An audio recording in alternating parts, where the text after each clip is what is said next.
My self professor doctor Deepak Singh, allied science specialist. आज एक topic deal कर रहे हैं जो कि इम्पोर्टेंट टॉपिक्स है, जियार्डियासिस। जियार्डियासिस किसको बोलते हैं? जियार्डियासिस एक तरह का डायरिया है जो कि जियार्डिया लेम्बलिया पैरासाइट से होता है।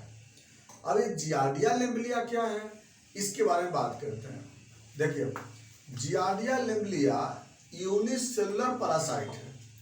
यूनिसेलुलर मतलब क्या है? एक सेल वाला पैरासाइट।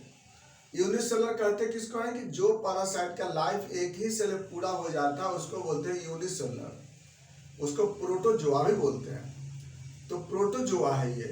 तो जियार्डिया लेम्बलिया एक तरह का प्रोटोजोआ है जो कि इंटेस्टाइन में यह डिजीज प्रोड्यूस करता है, जियार्डिया लेम्बलिया। अब इसके बारे में बात करते हैं कि इसका जो क्लास दिया गया है वो क्लास है मैस्टिगोफोरा का। मैस्टिगोफोरा, इसका जो होस्ट है वो मोनोजेनेटिक होता है। हैबिटेट डिओडेनम होता है और डिओडेनम और जेजुनम में भी रहता है ये, लेकिन मेनली ये डिओडेनम में ये अच्छा वहाँ पे रहता भी है। और सिस्टिक स्टेज तो ये कोलोन में जाकर पूरा करता है। तो इस तरह से इस पैरासाइट का हैबिटेट है। और मॉर्फोलॉजी की बात करते हैं अगर बाय द वे, तो यह फ्लैजिलेटेड पैरासाइट होता है। इसमें फ्लैजिला होता है। जैसे ये जो होता है ना, ये इसका ट्रोफोजॉइड का स्ट्रक्चर बना रहे हैं। ये ट्रोफोजॉइड है, दो न्यूक्लियस होता है ट्रोफोजॉइड में, है ना। इस तरह से फ्लैजिला होता है। यहाँ पे ये फ्लैजिला है और बाकी एक ट्रोफोजॉइट इसको बोलते हैं। और इसके बाद ये ट्रोफोजॉइट है, ये ट्रोफोजॉइट। और इसका सिस्टिक स्टेज, इसका सिस्टिक स्टेज होता है ये सिस्टिक स्टेज।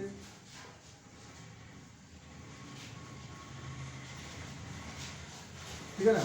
तो इस तरह से ये पैरासाइट का दो स्टेज होता है, ट्रोफोजॉइट एंड सिस्ट स्टेज। अगर बात करते हैं इसके लाइफ साइकिल पे, ये पैरासाइट करता क्या है, फिर चलते हैं डीजी पे। देखिए, जो सिस्टिक स्टेज जो होता है और ट्रोफोजॉइट स्टेज दोनों जो होता है ना, ये स्टूल से बाहर निकलता है, ट्रोफोजॉइट और सिस्ट। लेकिन ट्रोफोजॉइट जो है कुछ घंटे के बाद ये डेथ कर जाता है इन्वायरमेंट में, और सिस्टिक स्टेज जो है ये इन्वायरमेंट में अडेप्ट करता है। तो सिस्टिक स्टेज ही किसी कंटामिनेटेड फूड एंड वाटर के द्वारा किसी हेल्दी ह्यूमन में आ जाता है। तो सिस्टिक स्टेज जो होता है किसी ह्यूमन बीइंग में कंटामिनेटेड फूड एंड वाटर के द्वारा ये चला आता है जीआईटी में, कंटामिनेटेड फूड एंड वाटर। अब क्या होता है, ये आता है कहाँ पे? ये आता है स्टमक में। स्टमक में आने के बाद इसका गैस्ट्रिक जूस से कोई फर्क इसका नहीं पड़ता है। गैस्ट्रिक जूस से कुछ फर्क नहीं पड़ता क्योंकि इसका वाल जो होता है ना, ये खुद एसिडिक नेचर का होता है। अब जैसे ही डिओडेनम में आता है ये, अब ये डिओडेनम का थोड़ा फोटो बना रहे हैं यहाँ पे। ये डिओडेनम है, यहाँ पे अपर पार्ट पे ही यहाँ पे बाइल डक्ट होते हैं यहाँ पे, है ना। अब क्या होता है कि यहाँ पर सिस्टिक स्टेज जो होता है, ये सिस्टिक स्टेज ये दो पार्ट में डिवाइड कर जाता है। तो डिओडेनम में आते ही ट्रिप्सिन के एक्शन के द्वारा, ट्रिप्सिन जो होता है वो पैंक्रेटिक जूस का एंजाइम्स होता है, पैंक्रेटिक का जूस का एंजाइम है ट्रिप्सिन। और ये क्या करता है, सिस्ट को ये एक्टिवेट करता है और सिस्ट को ये दो पार्ट में डिवाइड कर देता है। और सिस्ट जो होता है दो पार्ट में डिवाइड होकर के और ये कन्वर्ट कर जाता है ट्रोफोजॉइट में। और कैसे नहीं बनता है, जैसे दो पार्ट में डिवाइड करता है, दो वही अमीबा बनता है पहले, अमीबा। और यह अमीबा जैसे ही बनता है इसमें फ्लैजिला अपीयर हो जाती है, इसमें फ्लैजिला आ जाता है। अब इसके बाद जो होता है जो सिस्ट से ट्रोफोजॉइट बनता है, इस प्रोसेस को हम लोग बोलते हैं इंसिस्टेशन बोलते हैं। अब क्या होता है आगे, सॉरी एक्सिस्टेशन, इंसिस्टेशन आगे बोलती है, एक्सिस्टेशन सिस्ट से ट्रोफोजॉइट बनता है। अब यहाँ मल्टीप्लिकेशन होती है और बहुत सारा यहाँ पे क्या होता है ना, ट्रोफोजॉइट बनते हैं, बहुत सारा ट्रोफोजॉइट यहाँ बनेगा। फ्लैजिला जो बताए थे ना, फ्लैजिलेटेड, उस तरह के ढेर सारा फ्लैजिलेटेड बनेंगे। और ये फ्लैजिला बनने की वजह से यहाँ पर ग्रोथ करेगा, डिवाइड कर रहा है, मल्टीप्लाई करता है।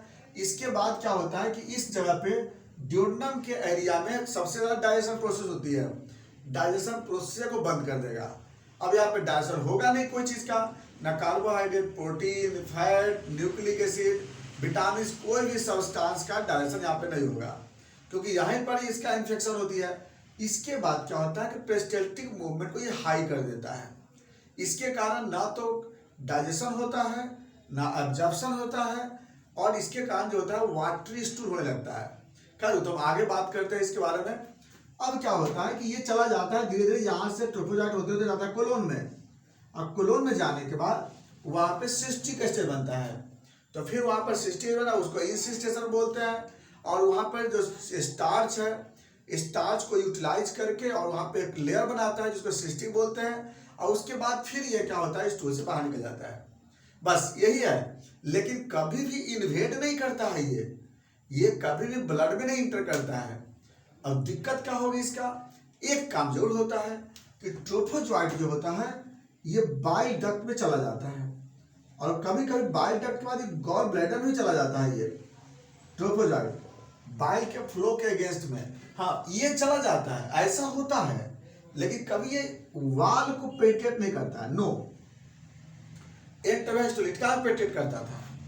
चलिए ये तो हो गया जियार्डिया लेम्बलिया का लाइफ साइकिल। आया कंटामिनेटेड फूड वाटर से, ट्रोफोजॉइट बना, यहाँ बनने के बाद यहाँ पे इन्फेक्शन किया, और इसके बाद यहाँ से फिर स्टूल से बाहर निकल जाता है। अब फिर ये दूसरा फिर कंटामिनेटेड फूड दूसरा में कंटामिनेट करके फिर किसी दूसरे पर्सन को ये इन्फेक्शन करता है। बात करते हैं कि इसके सिम्टम पे क्या होता है। देखिए सबसे पहले तो बता दिए कि डाइजेशन तो कुछ हुआ नहीं, ना ऑब्जॉर्प्शन होगा। अब क्या होगा, माल न्यूट्रिशन होगा, बॉडी में माल न्यूट्रिशनल डिजॉर्डर हो जाएंगे, वाटर की कमी हो जाएगी, इलेक्ट्रोलाइट की कमी होगी। इसके कारण क्या होगी, बॉडी वीकनेस आ जाएगी, और प्लस इधर में क्या होगा कि स्टूल वाटरी होगा, डायरिया बोलते हैं इसको, साथ साथ वोमिटिंग भी होगा, यहाँ पे फ्लैचुलेंस होगी, पेट में गैस बनेगा, पेट तना तना हो जाएगा, पेट यहाँ पे स्वेलिंग हो जाएगी। इसके बाद क्या होगा कि जो फैट है वो फैट डायरेक्ट स्टूल से पास करेगा, इसको हम एस्टिटोरिया बोलते हैं, है ना, एस्टिटोरिया। और पेशेंट में iron deficiency, vitamin deficiency, mineral deficiency, protein deficiency, कई तरह के डिफिशियंसी इस पेशेंट को देखने को मिलता है। तो ये था जियार्डियासिस। अगली कहानी क्या होती है इसमें कि जब भी पेशेंट खाना खाता है ना तब तक उसको डायरिया होता है। इसका जो डायरिया होता है ना ये 4 से 6 मोशन पर डे होता है। पेशेंट खाना खाएगा पेट में दर्द होगा, खाना खाएगा पेट में दर्द होगा, और दर्द होगा फिर डायरिया होगा, वोमिटिंग भी हो सकता है। तो ये कंडीशन फ्लैचुलेंस भी होते रहता है इसमें। अगर हम इसका जांच करने की कोशिश करेंगे तो जांच करेंगे कैसे, तो इसके लिए सबसे बेस्ट है रूटीन एग्जामिनेशन ऑफ स्टूल। जब आरई ऑफ स्टूल करते हैं तो उसमें हमें क्या क्या मिलेगा, इसका जो स्टूल का पीएच एसिडिक मिलेगा।